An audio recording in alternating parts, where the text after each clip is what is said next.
I made $3,845 for one of my clients by fixing these 3 mistakes he was making on his sales goals. Most likely you're making the exact same mistakes, and if you watch this video I will show you how to fix them so you can make more money for your business. The first mistake he was making is that he didn't come prepared for his sales goals.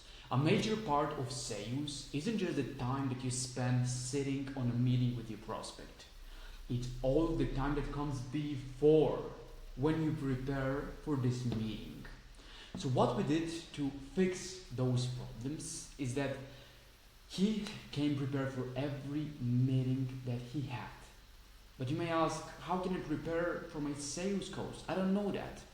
First and foremost, you want to know the person. Understand the client's background, their needs, so you can personalize your sales approach. My recommendation before your sales goals is to look at your clients' social media accounts, their website.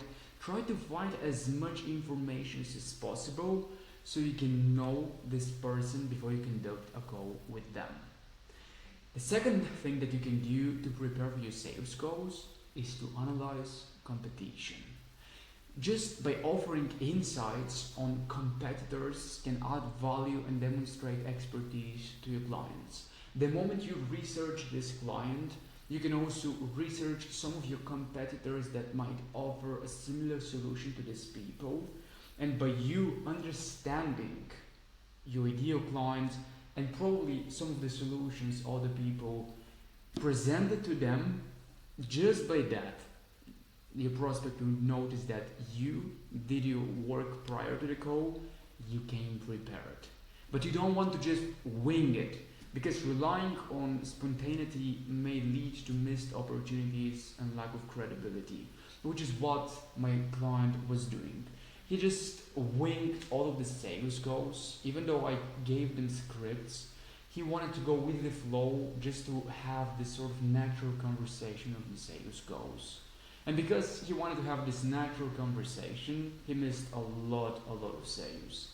So the way you can fix this is simply by preparing for your goals. Because the best coaches are the ones that perform month after month after month.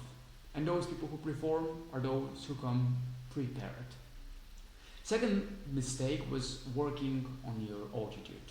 Just setting and having goals is one thing, like we did that with my clients. But if you don't have an altitude that you're actually working towards achieving them, then these are just words on paper or words that only are on the goals that we conduct. Your impact has a huge altitude and sales goals. Like when you change altitude and sales goals, you have a lot of impacts that will change. First one is that you will make your work more pleasant and engaging when you have the right altitude and when you show up with a smile and when you show up prepared for your sales goals. It will increase your effort because motivates are a greater indicator and hard work. Like whenever you enjoy the work, you will do more work, and when you do more work, guess what will happen? Your sales will grow, like you make more money, as my client did, and you attract more clients, because it's like the flywheel effect. The more clients you get and the more people you help, the more people you're going to get, because these past results are going to help you in future. So just by making these 2 small changes, you notice a huge difference on your sales goals. But when numbers become stagnant, which is something that might happen even though you try to have this positive altitude on your sales goals, it's not just enough to simply have this sort of positive altitude. You also need to be resilient. And this is where I told my client about a regression to the mean. I helped him understand that average numbers don't produce a small set of data. Which means when you take sales goals and when you know that the average closing rate with a good sales script and practice is 30% closing rate, you might assume that you close 3 out of every 10 calls that you get, but it's likely to get 3 out of 10 calls as you get 70 no's and 30 yeses, which is still 30%. And the moment he understood this, combining positive attitude and resilience is when he started seeing those results. Because in the beginning, let's be honest, most of your sales calls will not be closed since you're not an expert and you don't know how to conduct those sales calls. Speaking about conducting sales calls, the third thing is that your mindset is what will feed your results. The results that you get in your sales can be traced back directly to your mindset and your attitude. Because when you have this sort of negative mindset, this negative mindset will lead to lack of motivation, poor preparation, and it will hinder your sales success. Your mindset, I repeat myself, will lead to lack of motivation. When you're not motivated, you will not prepare yourself for the sales goals. When you're not prepared, you will not get sales. And the more you're not getting sales, the more it feeds into your mindset. And you can see that again we have this flywheel effect.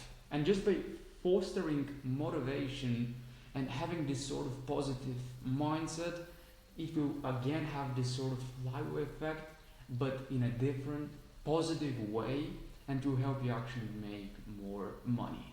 So what we did is that we took some time to analyze his mindset. Like my client had a lot of limitation about sales because of his past experience, and we look at those past experiences that he had, and we worked on changing them. Because the key for a long-lasting, successful mindset is to always check on yourself, especially by having help from someone else. And if you need my help with improving your sales goals and growing your coaching business, check the first link in the description to apply to work with me.